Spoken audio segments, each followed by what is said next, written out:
Well, happy New Year, everybody. It's 2021. Welcome, BackTable listeners, back to the BackTable Podcast.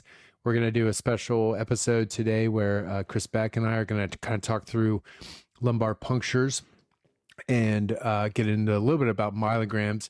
It is a pretty basic topic, but yet one that is pretty ubiquitous amongst most people's practices, whether you're an interventional radiologist, diagnostic radiologist, trainee, or even somebody who is, another specialty, anesthesiologist, pain medicine doc. These come up a lot, both in the outpatient world as well as inpatient world. So we wanted to talk a little bit about technique as well as, kind of getting out of sticky situations, some tips and tricks and pitfalls to avoid. Real quick, I'll just talk about myself real quick. I'm an interventional radiologist in Dallas, Texas. And, I cover a little bit of outpatient, a little bit of inpatient.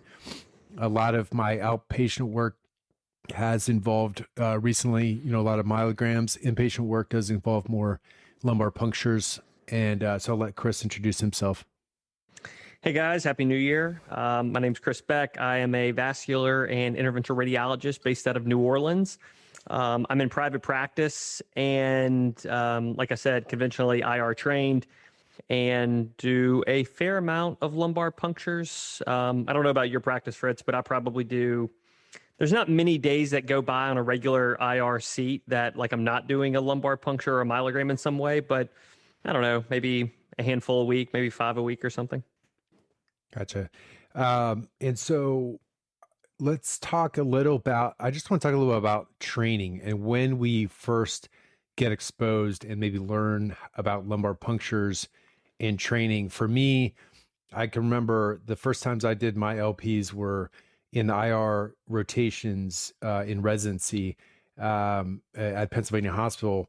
Now there was a neurointerventional radiologist who did the myelograms there, but he did not allow any of the residents to work with him. He did myelograms on one day. It was on Fridays, and he would always have a neuroradiologist fellow with him learning those. So I never really got to learn how to do them in residency. In fellowship, as you know, Chris, at Vanderbilt, IR, I didn't do one lumbar puncture or myelogram all year because we were more focused on the vascular stuff. It was something that neuroradiologists were doing at Vanderbilt. So it actually wasn't till I started private practice where I started doing a lot of lumbar punctures, a lot of myelograms. And I literally learned myelograms from my partners at my new practice when I first started. Bit of a learning curve for sure. There was a lot of, failed attempts at first, but after, after 100, you've pretty much mastered the skill set. And so I want to ask you though about your training and how do you learn these? So I did, I know you did your residency at Vandy. I did you did your fellowship there. I did my residency at Vanderbilt. And we, as the residents, I think it was our second year, whenever we were on neuroradiology, or whatever my first rotation on neuroradiology was, that was basically when you learned lumbar punctures. That's one of the things about lumbar punctures. I felt like they're kind of a stepchild of procedures, and no one really owns these in any way. A lot of IRs do them, some neurologists do them, anesthesia does them, but I learned them as a resident, and they belong to the neuroradiology department at Vandy. We would do in a given day between 5 and 15 lumbar punctures. And it was, I can't remember ever an attending showing me how to do it, maybe except once. But mainly the person who showed me was the resident on the rotation ahead of me, who would basically spent one day showing me how to do them. And then it was all me from then on out. So, I was definitely trained to do them, but it was more a baptism under fire rather than this is how you do lumbar punctures. These are complicated situations. This is what you want to do with myelograms. It was just get the CSF out. And for the myelograms, you would usually talk about that with an attending, and they would go and help you out a little bit beforehand, just to make sure you were getting the right pictures. And everybody's training's different. But I think either way, it's one of those skill sets that most radiologists feel pretty comfortable doing once they're out in practice. And, you can always learn it somewhere along the way, right? Yeah. And then kind of as you get more experience, form your own, technique. I mean, there's a lot of different techniques out there, and we can get into that. But a lot of it is trial and error. Just trying to get that window, get that safe window, and you're gonna trial different kinds of things to get in there because, as you know, it sucks to fail. And it's not, whether it be for a myelogram, the surgeon's not going to be happy with you, or if it's, coming out of the ER, they're not going to be happy with you because they can't rule out, infection. So Right. anyway, so let's get into the indications for lumbar puncture. When are you guys most commonly getting consulted for these? So, I'll back up and just say, for indications, it's basically on when someone consults me to do a lumbar puncture is when I'll do one. I know like the new thing is to be like super clinical and super involved, but I just don't have the bandwidth to like suss out every lumbar puncture that comes across my desk. So if there is a referring doc that like puts in, a procedure for a lumbar puncture, I usually just go ahead and do it unless like there's some kind of red flags that are telling me not to in terms of like, the patient's intubated or on a lot of anticoagulations or something. So my most common indications are meningitis and then pseudotumor. And it's more inpatients than outpatients. I mean, we still have like a fair number of outpatients that get referred to us by like, I think like an ophthalmologist who works up a lot of papilledema. Gotcha. And in your hospital, I mean, obviously we oftentimes would get consulted for the trickier ones, the obese patient, they want it done under imaging guidance. So who's doing them mostly in your hospital? Is it ER docs? Is it being done bedside by critical care or internal medicine? Or do you find that oftentimes they just come to you guys? I would say it's me and the emergency room. The emergency room docs at the hospitals that I work at make like earnest attempts at doing some lumbar punctures and will oftentimes be successful in, the straightforward patient population. And they'll even try in like the obese patient population or someone with like maybe a surgerized back. And then is outside of that, I think I'm doing 95% plus of the lumbar punctures that come through our hospital. I think like every now and then we have a teaching service through LSU that will give it a go. And I'm sure that they're successful every now and then, but like there are some like, I can think of like some HIV patients who are basically like, BMIs of like 20 or 22. The patients are basically emaciated. And I can tell they've stuck the back and they're just like, we couldn't get it. And then you look at the back and it's like a 40-year-old guy and, everything's wide open. So, I don't sweat them about it. I just notice that like, if you can't get that one, then I just don't know who you can get. Yeah. I mean, and a lot of it, again, comes down to training, people, especially nowadays, I feel like radiology gets consulted for so many of these that what I've heard, I have family members who are, hospitalists, is that they just don't train the residents like they used to, with these, because it is so easy to just consult radiology and send them up for an imaging guided. And, the argument is valid that it's safer a lot of times, and probably more convenient for the patient in terms of, pain, less sticks, that sort of thing, less chance of failure. Any thoughts on that? I wish they would try more. But it is what it is. I used to, like when I first got into the practice, I would fight it a little bit and I would make the referring docs, make an honest attempt of it. Before like referring to interventional radiology, patients, I mean, you can look this up on the EMR now, like, you can, the patient's BMI as soon as you pull up the EMR. And I've kind of just let that fade away. It was just an uphill battle. Every time was a fight. Different docs had just different levels of comfort. And, like I would talk to some docs and they would just be like, look, I get it. There's no indication for imaging guidance. And they would just like level with me. They're like, I don't know how to do them, man. Like, he's like, I haven't done one in 20 years. What do you want me to do? And it's hard to argue that. And like, I'm out in the community and, these guys end up being your friends. And so I just started then accepting them. I was just like, it's not like I'll welcome them in, but I'm like, stop fighting it. Just bring me the patient. I'll knock it out. And, it's been less of a headache ever since I took that approach. Yeah. I mean, it's definitely, by all means, when you're there in the hospital, it's Monday, 8 to 6, no problem. Right. But when you're on call and it's the weekend and you're driving around hospital to hospital doing LPs, when you would think there'd be somebody capable in hospital, like an ER doc, an anesthesiologist, a critical care doc that's capable, that's when it gets frustrating, right? Okay, yes. So I should say the other part of the equation is we don't come in after hours to do them, and we don't come in on weekends. And that is a tough pill for the referring docs to swallow. But, I think that they've come to accept it, that, if you want it done in the middle of the night, that's when I will push back strong and be like, give it a go. You got to do it. We're not the LP service, but like as a professional courtesy, we take all LPs between, like whatever, 7 a.m. to 7 p.m. But we're not in the habit of like coming in routinely over the weekend or after hours. Yeah. Yeah. And I think that's a valid policy to have. Right. I think that's the trade-off. And it's not like a formal policy, like, push came to shove. If they were like, we've tried, it's meningitis, come in. I mean, I probably would, just not to fight about it, but right. There would definitely be, a conversation had, and I would probably go see the patient and like make it a full formal deal. Like before, like I agreed to come in and bring like a team member in with me. And by that, I mean like an ancillary staff, like calling in someone from on call, because we'll usually bring in an IR nurse if I'm coming in. And what are the typical indications for myelograms for you guys?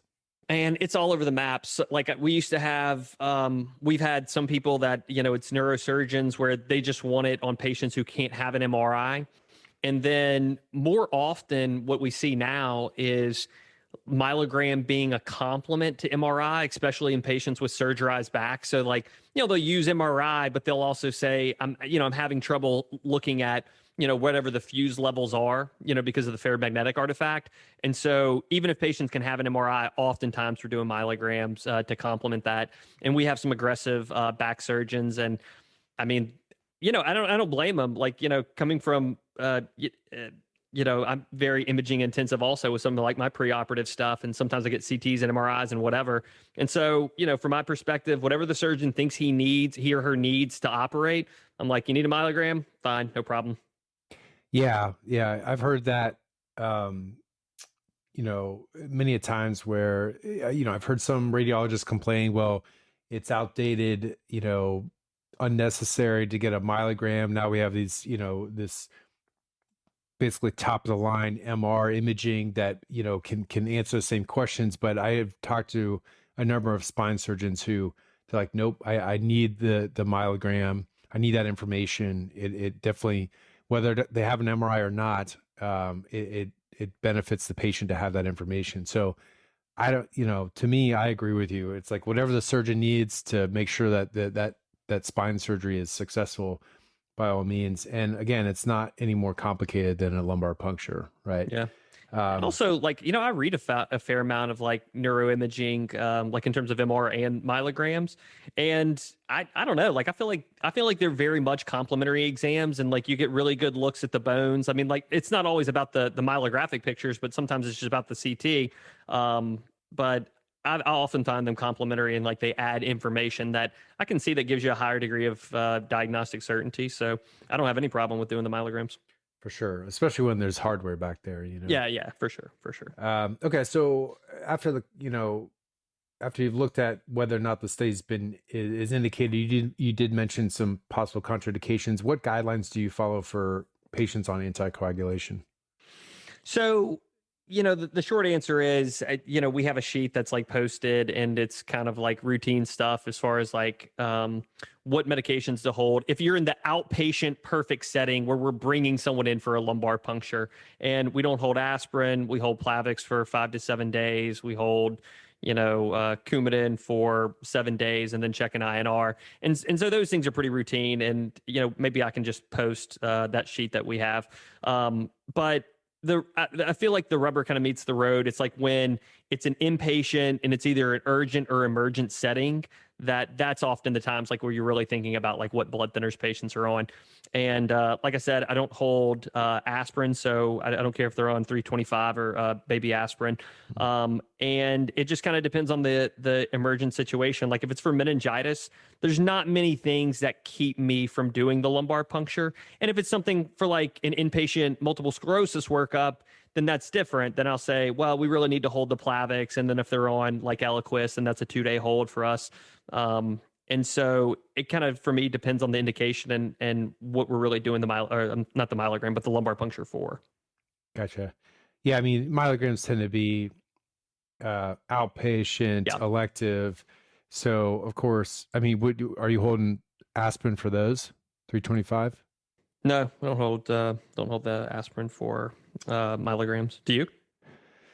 It was part of our policy. Yeah. Unless there was some reason that they didn't want to stop them, recent stent or, the cardiologist wanted them on some sort of anticoagulation, then we would have that conversation. But, it's part of the screening process to find out what they were on and try and minimize any risk of bleeding. Yeah. I don't think that's wrong. I don't disagree with that at all. Yeah. And so in terms of for your LP, especially in the emergent situation, are you checking brain imaging? I mean, a lot of times these patients have had head CTs, but especially if they want you to take a significant amount of CSF fluid off, are you checking for brain mass, KRA1 or 2? Yes. This is just maybe my hospital. Like if you're talking about like inpatients, I've never run into a situation where I was being asked to do an emergent or an urgent lumbar puncture on an inpatient where they didn't have a head CT. Like it's always there. And maybe we're just like imaging happy, but that's been my experience that almost always, if someone comes in any way altered for any neurologic problem, they've had a head CT coming out of the ER before I've even been consulted. And yeah, I will check that out beforehand. And I'll also say that if they've had any MR imaging of the lumbar spine, I will usually try and roll through that before I do the lumbar puncture. I just like to know or have a general sense of like where the stenosis levels are, where the cord ends and things like that. But I would never order a lumbar spine MRI. If they just happen to have one, I'll check it out before I walk into the case. Yeah, that's a good point. I think that would be especially helpful if, there's a narrowing at L2/3 and you're like, okay, I know to stay away from that area because, so you don't always have that ability to see it ahead of time. And sometimes you're like, God, I know I'm in there. Why am I not in there? You don't see till later on the myelogram that it's like severely stenosed at that level and everything's smushed together. I'll also say I had early on, I had an incident where and this was shame on me. I didn't know fully what the indication was. I knew that it was some kind of like spinal infection. We were evaluating for meningitis. What I did not know walking into the case was that it was like an epidural abscess. Or maybe I did know it was an epidural abscess, but I just didn't know what level it was. And I was like, it's either L1 or L2 or L2, L3. Well, like I stuck the patient at like the epidural abscess level. And I was like, man, like I'm in the right spot. Like I'm just not getting any back CSF and I was getting back blood. And then I went and looked at the MRI and I realized I was like sticking at the epidural abscess level. It wasn't like a posterior epidural abscess. It was like anterior, like right around the disc, like from discitis osteomyelitis. But that was an eye opener for me. And that like, if there's any kind of like imaging of the lumbar spine now, I'll go ahead and look at it just to make sure that, I'm not going like either at a stenosis level or I'm not sticking through something I don't want to be going through. Yeah. Did that end up causing more harm? No, it was all fine. I mean, yeah, they were probably already on antibiotics and everything. They were on antibiotics. That level had already been surgerized or it was about to go to surgery. Like it turned out to be a non-issue, but still like, it was kind of, it could have been. Exactly. It could have been a dicey situation. And, I was just a little bit blasé about working up like lumbar punctures and also like in private practice. I mean, sometimes like, you got a lot of balls in the air and, someone tells you got an LP, you're like, okay, I got it. Yeah. You don't have time to just hunt down the imaging. Yes. It, like in the perfect world, of course, like I would see these patients all pre-op. I would have a full H&P, like in the ideal scenario. And then I will have looked at all their imaging, but sometimes like real world doesn't always work as that well. Yeah, so we'll get into some other possible complications later, but I want you to just walk through a standard LP because I saw your YouTube video and I want you to talk a little bit about patient position and how you came about to that, or is that just how you train? Because I do position my patients differently, but I want you to kind of walk through a standard LP, including what kind of antiseptic you use, anesthetic, bony landmarks, that sort of thing. Yeah. I think like the patient positioning is very much like dependent on where you're doing your LPs. Like I talk to some IR docs that do their LPs like in the cath lab where you have like a rotating II and, you know, then it's not as important. You can put them whatever your position is and you can just rotate the II where you want it to be. But I do almost all of mine in like the fluoro fixed room, like where you do like an upper GI or something. And so like all you can do is move the II up, down, left or right. And so they're always prone. And I'll put a wedge underneath their right hip, or I'll just have them bend their right knee a little bit. And so that tilts the back up and towards me. Like if I'm on their left side, the left side of the table, that kind of just rotates the back a little bit towards me. And then whenever you're looking down, like from the II, like whenever you're doing your x-ray, it gives you like a paramedian approach, like a right paramedian approach. To me, like there is nothing more important than positioning the patient. Like whenever you're trying to be successful for an LP, positioning the patient and positioning yourself. I believe in like for all procedures, like trying to make yourself as comfortable as possible. So once I have the patient in the correct position, you know, I'll fix the II. I give myself a little bit of wiggle room, but I do like kind of drill down and make sure that like the image is tightly collimated. I mentioned that in the video because it reduces parallax. And, you know, you're talking about a space a couple millimeters wide. Sometimes like it feels like you're threading the needle. And so I try and like drill down on that, the collimators to make sure like there's no parallax and where I'm putting the needle is really where I think it's going to go. And so I get the patient positioned. I'll also drop in a tip. I don't know if it's helpful for anyone else. Because like the IIs are so low and you're working in this tight little spot, I actually sit for all my LPs now. And so I sit down. I know it's more scatter, like coming from this location. But I also worry about like my back and wearing this lead sometimes. I'm more likely to, in my opinion, I think IRs are more likely to suffer from back and neck issues than they are like, you know, some kind of like brain tumor from too much radiation. Not to, you know, be cavalier about radiation, but it's a risk benefit that I'm okay with. So I'll sit next to the patient, and that gives me like a nice, like I'm comfortable, the patient's comfortable, and that like if it turns out to be a slog where you got to go at a couple different levels, you're not getting frustrated too quickly, and then just like, you know, everything, like for me, when I start getting frustrated and I'm uncomfortable, things kind of fall apart. For antiseptic, I use betadine. I know the literature out there, people can use chlorhexidine, but I don't know, for me, betadine, tried and true. Yeah, I think there's a warning on if you open a ChloraPrep, there's a warning not to use it in the thecal space. So once when I started private practice, somebody made note of that, and I abandoned that from that point on. So I mean, I've never seen a complication, but just the fact that it's in the little insert, that made me nervous. Well, so I looked into it one time, and there's no good data to say that chlorhexidine over iodine, like one isn't better than the other. If someone's got any different information, go ahead and throw it out there. But the data doesn't support that. But at the same time, I'm like, well, one's got a package insert saying not to use it, and who cares? Like I got betadine, like it's everywhere, or like we have it everywhere. Well, and it's part of a lot of the LP kits. Yeah, right. Now, It comes in the too, kit, so, right? Yeah. Although I did open up a kit. This is what comes in our kit. Yeah. These swabs. These swabs. I think the swabs suck, but well, for an LP, you want to cover a wide space, and a lot of times those don't have enough in them. To use. Yeah, so it's nice to have just have your tech pour some into your little well, you know. Yeah, and then wipe it on. Some of them come with like those little not paintbrush things, but the little blue. Yeah, I like those. Yeah. All right, so you got them prepped, draped. What are you doing for local anesthetic? Okay, so I will use just usually whatever comes in the kit. Sometimes I'll have we almost always carry a little extra lidocaine, and I'll anesthetize the skin with a 25 gauge needle.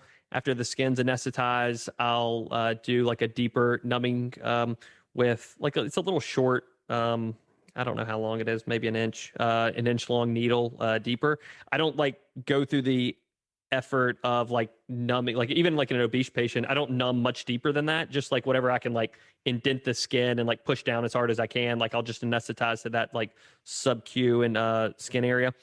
And then after that, I go in with the needle. I mentioned this in the video. I don't mean to be redundant, but I've switched over to using the needle tip or the atraumatic, the quote unquote atraumatic needle. So like the one that we use is a Whitaker, or you can use a Sprott. I think there's a Gertie Marks. We just happen to have Whitakers, so that's what I use. I will say with the Whitaker needle, it's a little bit of a learning curve in that, like, to get through the skin, you kind of have to like choke up on the needle, just to, like, punch through the skin. And then after that, you don't have the same steerability as a spinal needle. I mean, you can still steer it, but it's not the same. And then I also think it's more uncomfortable for the patients. That's been just my anecdotal experience. But that being said, I would rather that, like, a little bit more of an uncomfortable procedure than like the post-dural puncture headaches, which I think are a nightmare for patients. So I go in with the Whitaker needle. I go in, access the thecal space. I think a lot of people can feel that pop as they're going through. I'm interested to know if you feel the pop. I can feel like going through the ligament, but I rarely feel like when I pop through. And so then I'm just kind of checking periodically to see if I've punched through. And I always try and use a level where I have a vertebral body as a backstop. So if I go too far, I'm hitting the vertebral body, not the disc. And then I'll just pull back a millimeter and then just check for CSF then. Gotcha. Yeah, I do feel that loss of resistance going through. And I also go, when I do it, my patients are prone, and I guess you're right. It does depend on what kind of equipment you're using. If you're just using your standard fluoroscope that people are using for, barium swallows and all that kind of stuff, which is probably 5 times out of 10, if you're in the hospital, that's what you're using. Right. Whereas if you're in the lab and you can actually rotate your II, well, then I'm just going to have them prone. Okay. And so, cause then I can just tilt the II to whatever angle I want and see that to try and find that interlaminar window. And once you find the interlaminar window, you go paramedian and go right down. Now, just to take a step back to like intern year, learning how to do a bedside LP, you were always taught to go interspinous, right? You feel for the spinous ligaments, you go interspinous. And I don't think that you realize how much more painful that is versus the paramedian approach under imaging until you've done both, because sometimes there is no safe window. There is no safe paramedian window. They got degenerative disease all the way down. You can't get in, and you have to go interspinous, at the midline. And you do, I think you have to put a significant amount of anesthetic through there because they do feel that as you're penetrating that interspinous ligament, and they start wiggling and stuff. I don't know if you've noticed that. I don't go midline very often, but when I do, it's definitely more painful. I also find it to be more difficult because then you're trying to like navigate the ligament like a long way. And if you're even slightly off, if you're even slightly off, then by the time you get to the thecal sac, you're way off. Yes. Good point. Because you're right. It'll pull your needle in one direction or another. And a lot of times if they've got bad degenerative disease, chances are they've got interspinous ligament calcifications as well. Yep. And that'll kind of push your needle around. So, if you're doing in the cath lab, do you ever check a lateral, or is that? Yes. Yeah. Okay. Especially so like recently I've been doing a lot outpatient for the myelograms and so sometimes I got in the habit actually where it was so easy to just flip it real quick with a C-arm that I would check lateral, make sure I'm right, my needle's right where I want to be, and then I'll check for CSF because I don't like checking early because sometimes if you're right up against a vein or something, you'll get a bit of blood in that hub. Right. And then, or you went too far and you're in that, you might hit a venous plexus along the anterior thecal sac, or you're not far, or you're still in the epidural space. And getting blood back in your needle is the worst. Right. And so I'll make sure that I'm right in the middle of that canal before I take my inner stylet out. And so I got in the habit of, especially if I'm using a C-arm or in the cath lab, of checking that lateral. That's definitely helpful. Yeah, I think that's nice. Sometimes I think, I never do mine in the cath lab. I think if I did do mine in the cath lab, have you ever had your patient, have you ever kept him in the decubitus position and done an LP? No. That's not a bad deal. Like every now and then, like recently, actually, it just happened like maybe this week or last week, I had a patient who could not go prone. I mean, I'm not saying we couldn't have done it prone, but the guy was about 1,000 times more comfortable and safer in a lateral position. And so it's lateral when I have a fixed II. So all I have is the lateral. Yeah. And so basically it's like going back to intern year where I'm doing it like almost not blind, but like, you know, Right. I'm doing more landmarks than anything. But like whenever your patient's lateral, the amount of CSF flow you get is so much better. Yeah. Oh yeah. Yeah. It's nice. So, who's the IR that was at the VA at Vanderbilt? You know, forgot his name. Yeah. That's how he did it. Yeah, that's how he did. Yeah, that's how he did it. Yeah. And I mean, there's something to it. It's definitely for me like a harder thing to do. I would much rather the AP or the PA view to like drill down on an interlaminar space. Yeah. But having them decubed, like they're certainly like once you're in and like you're getting back CSF flow, it's like coming out. Yeah. So, okay. So once you have access, I want to talk, you just mentioned like taking fluid off. How much are you taking off? When are you checking pressures? What's your sort of like technique for that? I will check pressure. I have a pretty low threshold for checking pressures because in theory, the referring docs, we've asked them, like, if that matters to you in any meaningful way, just go ahead and put it in the comment section. We'll always check a pressure. But sometimes they forget and they don't get mad about it, but they're just like, oh, I wish I would have had opening pressure. So if one, there's a clear indication for it, like if it's like normal pressure hydrocephalus or it's like papilledema, or if I know ahead of time that like it's indication for getting opening pressures, I'll go ahead and take it. But we don't routinely do it unless requested. And then some of my partners, unless it says it on the order, they're not going to check opening pressure because, it's another step. And it's like, I think some of the referring docs, like if you don't do LPs, you're like, yeah, why wouldn't you just check an opening pressure? It's nothing. But sometimes like it is kind of a headache to do and you're trying to get it all set up. And then it adds one more step to the procedure that if it's unnecessary, I don't want to do it unless it's indicated. Well, sometimes, you don't have that great a CSF flow and you're sitting there waiting and it's taking forever. And so it can slow things down. And now, do you ever draw fluid off with a syringe? Have you ever done that? Not only have I done that, I do that 99% of the time. Yeah. So, I mean, before I even know this was a thing, we were taught to do it. And like I said, I was taught by the upper level resident, so who knows what he knew. But I remember at one point I was doing one with an attending and it was like this attending was ready to go. And so he couldn't just leave and let me do the lumbar puncture, like that's not how it works. Even though like he's not going to do it, he still had to wait around. And so it's like the witching hour, I'm getting CSF back and I'm getting like a fair amount of flow. And so I was just going to let it drip in. And like, he just like came right up behind me and was like, aspirate. And so like, it was a known thing. Like we always aspirated. And so I even pulled like a lumbar puncture kit. So I do a setup like this. Is this coming through? Okay. Yeah. Yeah, I usually have a 10 or a 12 cc syringe on the back, and then I attach this to the needle. And then, I mean, you're not like blasting it back. I mean, it's a slow, steady process. Right. Because you can actually pull up against a nerve root. Yes. You can pull up against the thecal sac, and then it can actually cause more harm, right? Because it can hurt the patient. But also, you can lose some ground there where you had great flow and then you aspirated a bunch and then all of a sudden you have no flow and you're like, what happened? Yes. I've had that happen. But so I agree with you. I didn't know it was a thing until I got into private practice and saw somebody else do it. And I was like, oh my gosh. And it's, they were like, yeah, it saves like, 90% of your time trying to get the CSF out. But it is a feel thing, right? You gotta kind of get your own feel down and know when it's appropriate to do it. Right.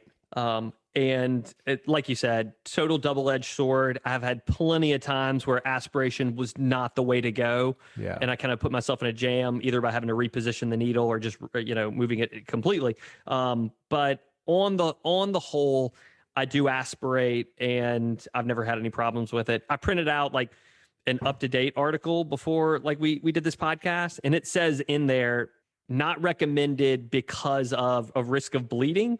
And it doesn't, I don't even think it gave like a citation on it, but in the up-to-date article, it said like, do not aspirate, but that was something we routinely did. I would have to go back and check with the Vanderbilt guys, but I suspect that if you came out of Vanderbilt trained, you're aspirating for a lumbar puncture. See, I would think the issue would mostly be causing nerve injury. Yeah. Or like cerebral herniation. Right. That's what I always thought it was. Yeah, exactly. Yeah. Especially, definitely don't do it if you've got a Chiari. Of course. Of course. But yeah, I routinely aspirate, and I am a lot of my partners like think that's like very taboo. Like they don't do it. And to each their own, everyone's got their own procedure, but like I'm not there in on their procedures, but the techs, like whenever I walk into the lumbar puncture, like, if it's a patient who's like kind of squirrely and like, being altered for a lumbar puncture is a very common indication. So sometimes like you don't have like that perfect patient who's going to lie still for you like the entire time. I think getting in and getting out is beneficial for everybody. So just real quick, remind everybody, how much fluid are you taking off usually for an LP, like the minimum? And also, what are the opening and closing pressures? I don't know how to measure the opening pressure, but I don't know what to do with it afterwards. Yeah. And then every now and then I have to take a closing pressure, which I will do, but that's like few and far between. And a lot of times, like for normal pressure hydrocephalus, that's what we're doing it for. Right. But what was the other part of the question? How much fluid do you have to take off usually, especially for like meningitis or infection? For me, the bare minimum is 8 milliliters. And that's not even something I really routinely, that rarely happens to me nowadays. Like almost always I'm taking 15 and that's it. And it's just because a lot of times like the indication is meningitis, and it's like, look, all we want to do is rule out meningitis. And then meningitis is ruled out and they're like, do this lumbar puncture for multiple sclerosis. And so I'm taking off 15, and I do, I think between 2 and 3 mLs in the first 3 tubes, and then whatever's left over is going in the last tube. And I'm not precious about the volume. I'm just trying to hit around 15. Yeah. And what level are you usually trying to go at, and for what reason? Oh, I also want to know, what do you do for large volume LPs? I rarely had those, and I just took off whatever they ordered. Mm-hmm. So a lot of time, obviously the consult's usually coming from a neurologist, pretty much every time. And they had an exact volume that they wanted taken off. Really? And if it wasn't in order, I would call them and ask them. Okay. Because, if that's what the indication was, because I have no idea. I mean, I'm not a neurologist. I don't know. I don't know if the science is voodoo or if it's right, something legit, but like that's, if they're ordering an LP for that reason, which a lot of times I thought they did those in their office, but if they want us to do it because the patient's obese or for whatever reason, especially what I found with a lot of those patients, they'd be like young females, is that they'd had it done so many times that they wanted anesthesia. So they'd always get like some kind of sedation for an LP because they'd had so many, and it was kind of a traumatic thing. And, it was always more of a production than just your standard, ER LP. And a lot of times our nurses would be aware of that and like kind of work it up and be like, the doc, specifically the doc ordered, we want, 50 cc's out or something. Yeah. But I don't know an exact volume. Okay. Offhand. We have a big rehab population. And so NPH comes up with some regularity, and the neurologists always want between 25 and 40. And for the longest time, I was like, okay, between 25 and 40, I'm taking off 25, because they're giving us a nice range. And I thought, like, all things being equal, I thought that would be like better for the patient. But since then I've kind of changed my practice, and now I'll take off 40 for each one. And if I'm doing one for like a high volume LP, then I have a tendency, I'll either use a 20 or an 18 gauge needle to go in and pull off the CSF. Wow. I mean, you got to get like, what do you got to get, like 25 to like 40 mLs? Like, I don't know. Like, I'm definitely not going to do it through a 22. Right. And a CSF leak is not what they're worried about, right? I mean, that's always the big joke. It's like, if you give them a leak, you may have actually, cured them. I mean, not that like I'm truly trying to do that, but yeah, I'll take off a lot. And certainly, I think that there also is a feel to that. Like I said, like I'll aspirate, but if like you're getting up there like past 30 and you're having like at some point you're pulling off, but then like if you stop pulling, no CSF will come out of the needle, then I'll stop early. Like I'm not trying to like suck them dry. And also like for, we do a fair number of them, but not so many that I'm comfortable just continuing to suck out CSF. Yeah. But the neurologist said like the higher volume makes it more clear. Like it's a clearer picture to, like they feel better about it. Like if they know you took off 40 and the patient, like we have a PT assess them before and after. And a lot of times like they would be like, oh, you only took off 25 and maybe they got a little bit better. But like if you take off 40 and it's like this, oh, maybe they got better, maybe they didn't. They feel like that's not a variable that then is like a part of the equation. They're like, all right, you took off a fair amount. They didn't really get better. Hey, you're taking off more than 40? No, never more than 40. Yeah. Mm-hmm. 40. I mean, like I'm filling up all the tubes are filled up to the brink. Like you almost throw away a little bit of CSF. It just feels wrong. Like, that's a lot. Procedure where like sometimes you're trying to milk out every precious drop. And then this other one, like you're spilling it over the tubes. It just feels strange. That's right. So what levels are you going or trying to go at and for what reasons? I do L2, L3 most commonly, probably 80% of the time. Oftentimes it depends on the back. Like I'll take a picture of the back and, whatever level is presenting itself to me is the level that I'll, go for. But L2, L3, all things being equal, to me, like if you look at a back, like whenever you're looking at it on cross-sectional imaging, it just is like that's the shorter distance. I know that's not always true, and certainly that differs when the patient's prone, but I'll do L2, L3. And then if I can't get an L2, L3, drop down a level L3, L4, drop down a level L4, L5, and then L5S1 if I have to. L5S1 is always like, that's the one that always looks open, but you just don't know if you have any CSF there. You know what I mean? So oftentimes if I'm going at L5S1, I'm going in, but then trying to direct the needle as cranial as possible.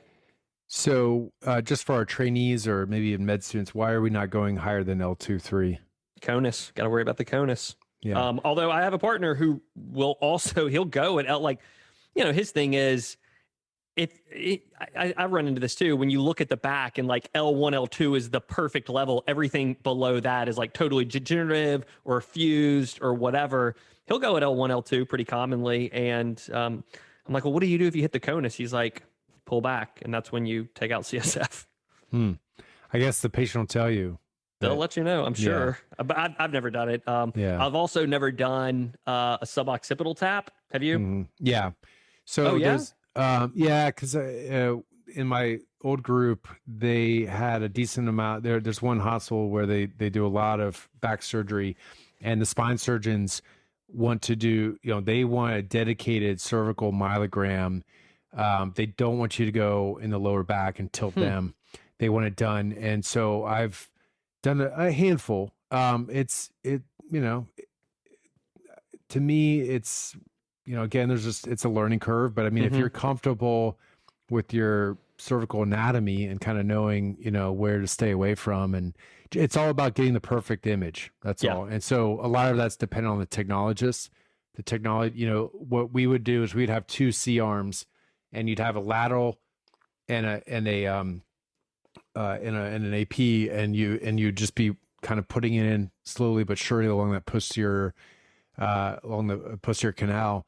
And if you look at the imaging under MRI, you can see that there's clearly like a good amount of space there. It's just about having the window.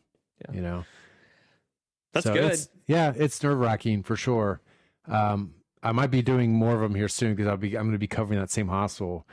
But it's one of those things where I guess if you had a lab that's got the biplane room, I mean, you could do it with that. But this was like before they had the biplane room. We were doing it with 2 C-arms, which worked okay. But it's also a lot all around the patient's neck. Right. So the positioning gets tricky as well. But just real quick on that with like cervical myelograms, which I've done a lot of in the outpatient setting, and I've had this happen. And so I'm always very careful about tilting them where, you do your stick, you inject your myelographic contrast, let's call it a L2/3. then you tilt the patient. Well, the way I was trained at first was you tilt them fast and furious, and just to get it down there, and then you tilt them back. Yeah. Or, you watch and make sure it's flowing down there, and then you tilt them back. Well, there was a couple times where I had patients who developed severe headaches where they were jumping off the table. And I was like, this is not right. Like, this is not a good technique. Right. So I started slowly tilting them, watching under x-ray, and give it some time. And all it takes is a little bit of time. I feel like the people who just like bend Slam them 'em. down, they're just being impatient. And because it's the worst when the patients are recovering from a headache for like 2 hours and they're complaining, and that, you got to give them Tylenol and all this stuff.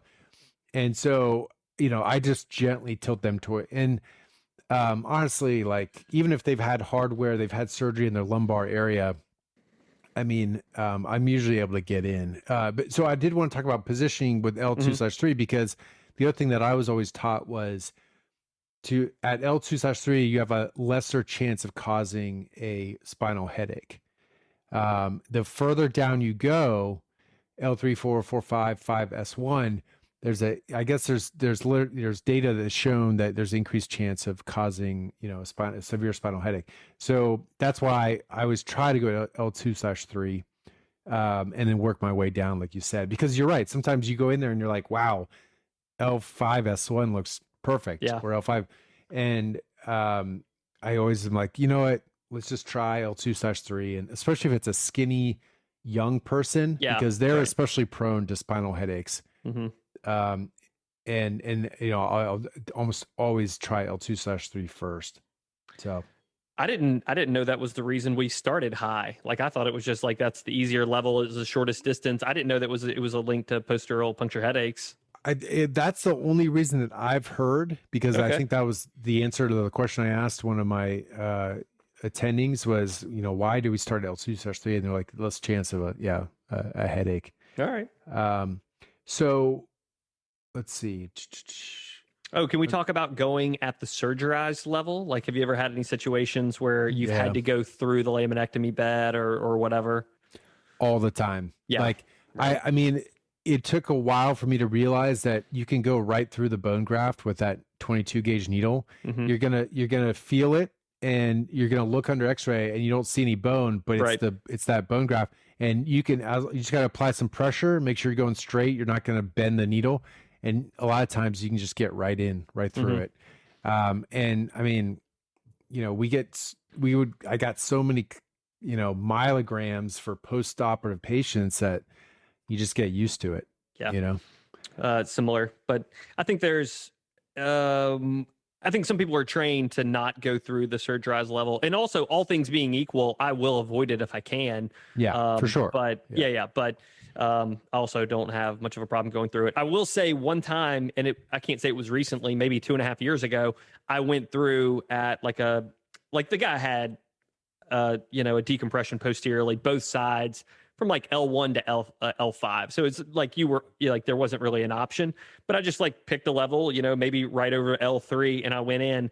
And afterwards, when we did it was a myelogram, and it looked like a pseudoaneurysm coming out, like the thecal sac was ballooned right where I went in. Wow. Yeah. And the neurosurgeon was not sweating it at all. He's like, oh, okay. He's like, yeah. He's like, that was, he was, he was like, I'm not sure that was from the myelogram. And I was like, and, to me, I was like, I was pretty convinced it was from the myelogram, but I mean, we didn't have any imaging to say that it truly was. But he wasn't worried about it at all. So it was like a pseudomeningocele that. Yeah, exactly. Pseudomeningocele. Yep. I've seen that as well on post CT, on the actual CT myelogram part. And, the radiologist who read it was like, yeah, looks like a pseudomeningocele. And I called up the spine surgeon. I was like, hey, I don't think this is from my myelogram, but what do you think? He's like, oh no, 9 times out of 10, it's just the surgery. It's just that was already there. Yeah. So he's like, don't sweat it. That's I had the same thing. It was like, it made me nervous that I had caused it. Yeah. I'm still convinced that I caused it because it was right at the level of which I had gone. But I guess it could have been coincidence. It was maybe a 1 in 5 chance. So whatever. Yeah. Okay. Well, so just real quickly on myelograms, our audience probably knows, why we already kind of talked about why they're indicated. Um, when it's a lumbar myelogram, we would tend to use IsoView 200M. If it was a cervical myelogram, I would use IsoView 300M. It's more dense. You're trying to get all that contrast. You tilt the patient, you're trying to get all that contrast up in the cervical area. It's going to dilute, but you still get a good picture when you use the 300M. But I would never use more than 10 cc's. I always drew up 10 cc's, and that's pretty much the volume I gave. Sometimes I would give if it's like depending on their body size. If it's a young, skinny female, it might be 7 or 8 cc's. Right. But if it's a larger person, then up to 10 cc's. Do you do anything different from that for your myelograms? We use a different contrast. Instead of using IsoView, I'll use OmniPake. Gotcha. And for lumbar, Omni 240. For thoracic cervical, Omni 300. Gotcha. And do you know why that you're only doing 10 cc's for, do you know why that's the number? So I talked to a neuroradiologist about this one time, and he said that there was, above that, you can actually cause some toxicity. There's a toxicity level. I don't know what that number is, but he was like, if I were you, I would max out at 12. So I went to 10. So, and I would have to go back and check, but this was like I'm making it like at Vanderbilt, like we were all on our own. They actually did give us a sheet with some information on it about myelograms, and I can vaguely remember it. And it was the max that you wanted to inject intrathecally was 3 grams of iodine. And so OmniPake 300, 10 times 300 is 3,000 or 3 grams. And then OmniPake 240, it's 12. And then OmniPake 180, it's 15 mLs. That's what I remember about the math. I could be off on that, but that's what I vaguely remember. I'm like you, though, in that, most of the time how many myelograms have you done when you're like, oh, I wish I'd injected more volume? I mean, that's usually... Pretty much never, yeah. Right. Yeah. And so 10 is a good enough number. I mean, I feel like you could get away with 5 to 6 on most of them. I agree. But that's under CT, right? Under X-ray, it's a whole different story because you might get 5 in, you can barely see it. Well, it's because it diffused throughout. Yep. And until you tilt the patient so that it kind of settles down in the lumbar area, you might not see it. But then CT looks, perfect. It's bright as hell. And you can always window and level on CT, even if it's dilute. Yeah, for sure. So, okay. And then, so let's talk about, what do you do when you can't get in or you get a bloody or dry tap? So for me personally, and for better or for worse, there's no dry tap. I'll stick at every level. Once I've had to drop down to another level. So if we're talking about meningitis or something, once I've had to drop down another level, I'm throwing away the 22 gauge. I'm now to 20 gauge. And if I'm having to go to a third level, I might stick with the 20 gauge still throughout, but I'm going to hit every single level. And then I'll even go, I always go right pyramid line. And if I feel like it, I'll start going on the left side. And I now, not to say that I've never had a dry tap before, but I can count on 3 fingers the number that I've had, and they all had reasons for having a dry tap, and then those went on to suboccipital taps. So it's kind of like a never say die situation, or never say fail. And so that's what I do. Gotcha. I'm one time, somebody gave me, I can remember the first time I had a dry tap, then a neurosurgeon went behind me and then did it blind and got it. And he was and rightfully so, he was what the F? And I was never, never again. It's right. never Won't let it again. happen. Yeah. And then since then I've actually had a case where we had, the details of the patient are a little bit fuzzy, but it was he had all this I think, it sounds stupid to people who know more about it, but I think it was lymphoma, filling up his intrathecal space. And we thought we'd be able to get out some fluid and then send it off to confirm what we thought was lymphoma. And I went at just about every level with a 20 gauge needle. And then at one point tried an 18 gauge needle, and I just got back nothing after each level. And it wasn't a hard looking spine. And then they went on to a suboccipital tap, and it was I don't know, maybe malignant cells all throughout the CSF. That may sound stupid if that wasn't the case, but that's how I remember it. So real quick, your standard go-to needle is a 22, right? So outpatients 22. For most inpatients, I will start off with a 20 gauge. Okay. And does the kit come with it, or is it a separate needle that you pull? The kit actually comes with a 20 gauge, but I think I've used the kit needle like once and I was like, oh, it's a piece of junk. And so I always have them pull a needle. And then the kits never come with atraumatic needles. And not to say that I won't use a spinal needle if I feel like I really need to, especially like if it's an inpatient, like for meningitis. Like I don't have any problem using a spinal needle. But I'll almost always have them drop a needle. Like the needles that come in the kit, I never use. Have you ever used a 25? Once. It was for a patient who they had been worked up at Hopkins for like this weird nausea thing that happens whenever she has spinal taps. And like she had a handful of spinal taps and we had to do another one. And so it was, I mean, a lot of it was under anesthesia and like they had to like pre-medicate her with all kinds of medications. She was under MAC. And the anesthesiologist asked me to also use a 25 gauge needle because of it. And it was, you're talking about pulling out CSF. It was miserable, but came out. Well, I asked because some people that I know do all their myelograms with a 25 as long as they can. Because of the, they say it minimizes the risk of, that hole staying open and causing, CSF leak, which makes sense, but it's just so much more difficult and time consuming, especially for an LP if you're doing a 25. Yeah. So I don't routinely use it. I knew one doctor at Vanderbilt, and I think she was just playing around with this idea, but she basically would go in to like fairly deep with the 20 or the 22 gauge needle, and then would bring a longer 25 gauge needle through it to like puncture the dura. Yeah. And I think she was doing some myelograms like that.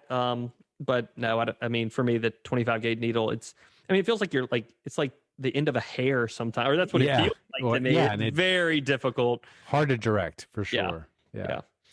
More often than not, like when I'm thinking about needle, I think about the gauge and also think about the length of the needle. Like I think that, when you're adding length to the needle, that adds some like complexity to the procedure. And, sometimes I have a fixed II. The patient is so big that they need a longer needle, but then you can't even get the needle started because it's hitting the top of the II. And so I basically have to mark, get the needle put like halfway down, then I can bring the II in. That's when that's when I'm kind of wishing like, can we just do this with a C-arm or can we just do this with in the cath lab? And since then we have now a room with like a C-arm. And so I'm just doing them all in that room. Right. Yeah. And then what do you do for blood? Like when you get blood back? Pull back. I'm usually too far. I'm like using the venous plexus. But if it's blood back and like I'm not in the venous plexus, I will drop down a level and take out like I don't mind like a bloody tap. Like if it's like blood tinge CSF, like I don't clears. Yeah, I don't have a problem with that. But if like I think there's a big difference between like getting back venous blood in a bloody tap, and I get it that it takes some like LPs under your belt before you know the difference. But I'll drop down a level. Yeah. Because, what about like if it's, let's say you go too far, you get in the venous plexus, you get some blood back, and then you pull back and you start getting CSF, do you let that blood clear out? But let's say you're doing a myelogram. Obviously, you want to get that blood out of your needle hub, right? Mm-hmm. Do you continue to do it at that level, your myelogram, or do you pull everything out, clean it out and go to a different level? No, I'm just going to do the lumbar puncture. Yeah, finish at that level.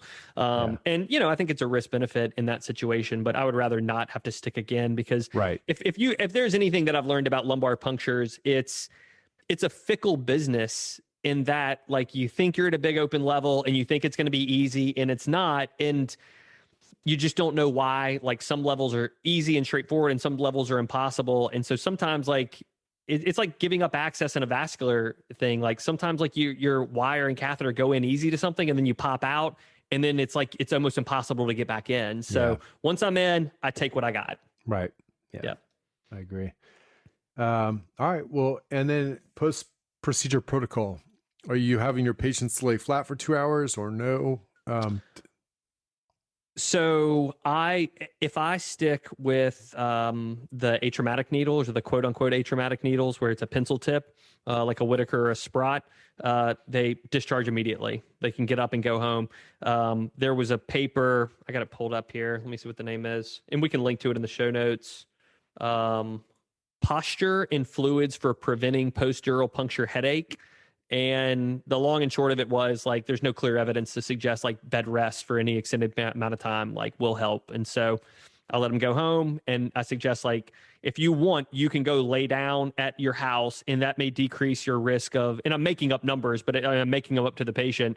It may take your risk of headache from 15 to 13%. And if that's something worth it for you, go home and lay down. You can spend all day laying down, just sit on the couch, watch TV, keep a pillow underneath your back, and don't elevate higher than 30 degrees. But if you don't want to do that, don't. And I'm like, I think you'll be fine either way. Yeah. Or I don't think you'll be fine either way. I think the destiny has already been determined. That's how I feel. And then we don't give fluids either. I feel like if they're prone, they're prone. Either if they're prone to get it, they're prone to get it, and there's not a whole lot you can do. I mean, I could be wrong. Yeah, I mean, I could be wrong on it, but that's what. And that's the thing about lumbar punctures is that IRs spend their whole careers learning about liver-directed therapies, TACE, Y90, ablations, which is better, and we can really dig into it on a clinical and technical level. I don't think there's any IRs out there who want to spend their whole career perfecting the lumbar puncture. And so it's enough for me to know that this one Cochrane review that I read was a high quality article and it said there wasn't any difference. So that's what I went with. Yeah. Well, I mean, you would know, right? I mean, if you started getting a bunch of phone calls the next day or 2 days later, hey, blood patch after blood patch, then you're going to know the difference. Right. And you're going to change for that. But I guess I'm just been cautious based off of like the protocols that we've always had the places where I do myelograms, where we definitely make the patients lay supine for 2 hours. I always tell them, I have a conversation with them before they leave. Hey, drink plenty of fluids, nothing strenuous. When you go home, you don't have to lay flat for 24 hours like they tell you to, but I do want you to couch potato. I don't want you up cooking dinner and doing chores. I want you to lay around and enjoy Netflix for the next day. I don't want you, if you have a strenuous job, I don't want you going to work tomorrow. I want you, but if you sit at a desk all day in front of a computer, that's probably okay. So it's just kind of, I like to have that conversation so they know what to expect. And it's not just like out of the blue, oh my God, I have this horrible headache. I had one guy, he was a soccer coach, and I think I did his myelogram on a Friday. And he was like, look, I got a tournament on Sunday. I've got to be up, kind of walking around, even maybe running around on the sidelines. And I was like, I don't think that's a good idea, to be honest, because yes, it's, you have Saturday to rest and do that, but I'm just letting you know, I don't think that's a good idea. So if somebody can fill in, or if you can maybe even sit on the sidelines, but sit in a chair the whole time, as long as you're feeling okay, drink plenty of water, take some Tylenol. If you do develop a headache, lay flat. Well, sure enough, Monday we get a call that he's got a severe headache because he went and did the soccer game, right? And didn't follow instructions. So, things like that, they stick in your mind like, hey, and so I use those as examples as like, just don't do anything strenuous and chances are you're going to be fine. And if it's, especially if it's a young female, skinny female, then I probably talk to them for a good 15 minutes about everything they can do to prevent a headache, Yes, I don't disagree with anything that you're saying. And it's just a matter of time, like how much time you want to. I hate getting that phone call. Hey, we got Mr. Robinson, just a fake patient name. He's got a bad headache. He's done everything you told him to do. He wants a blood patch.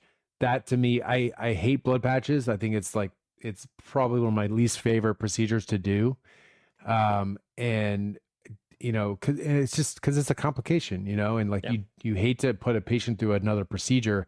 And if there's things that you can have them do to prevent that, then I'd rather that than like have to do a freaking blood patch, Yeah, no, I hear you. We also encourage like couch potato and like stay really well hydrated when they go home. But, for better or for worse, like once I tell them, like, I was like, once you wake up tomorrow, I was like, the fate is set, like it is going to be what it is going to be. And I counsel them, I say, if you want, you can, spend the rest of the weekend on the couch or doing whatever. But I also tell my patients, and I do a lot of we do a handful of like pain injections and you know, you get this question a lot, like what can I do as far as activity level? I'm like, you know, the medication is in, the lumbar puncture is done, it's done. I mean, you can't live your life in a box. I'm like, you got to live your life. But like, I don't disagree with anything that you're saying. I mean, like it feels very sucky to have the patient like come back for a blood patch. But I have to admit, the blood patch, I don't hate the blood patch at all. I mean, like people are like, you run into people that are very miserable and it's instant. Yeah. Yeah. Well, I think that's a good place to end it. Thanks, Chris, for coming on to talk us through, you know, your LP technique. And again, something that is, you know, seen by many as something, you know, like a small time procedure, but also something that we do almost every day. And also very important, right? It could screw up your day if you have a bad one and you're sitting there for 2 hours trying to get CSF back. That can really put a damper on your day and set you back. So it's good to have these little tips and tricks to help people out. Yeah. And I also feel like lumbar puncture is like you said, like you went through all of your training. Like a lot of interventional radiology training does not involve the lumbar puncture, but then you get out into private practice and then all of a sudden anything with a needle falls under the purview of interventional radiology. And so I think any interventionalist has the skill set to do it. And there's a lot of knowledge to be gained from people who are doing. I mean, at this point, I don't know how many you've done. I would imagine I'm in the 1,000, something like that. I mean, I don't know. I don't quote me on that, but I feel like it's a lot. It feels like 1,000. Yeah, definitely. Like, you know, well into the hundreds, for sure. Thanks everybody for listening, and lots of good information here. We'll get some show notes out and summarize. And again, you can, if you like the YouTube channel, please subscribe. We're trying to put more of these video podcasts out there for our YouTube listeners. But also, if you like podcasts and like listening on the go, feel free to check us out on iTunes or on Spotify. Pretty much any podcast platform that exists, we're out there. So you can also subscribe on those. If you want to follow us on Twitter, we're at _BackTable. That's also our Instagram handle at _BackTable.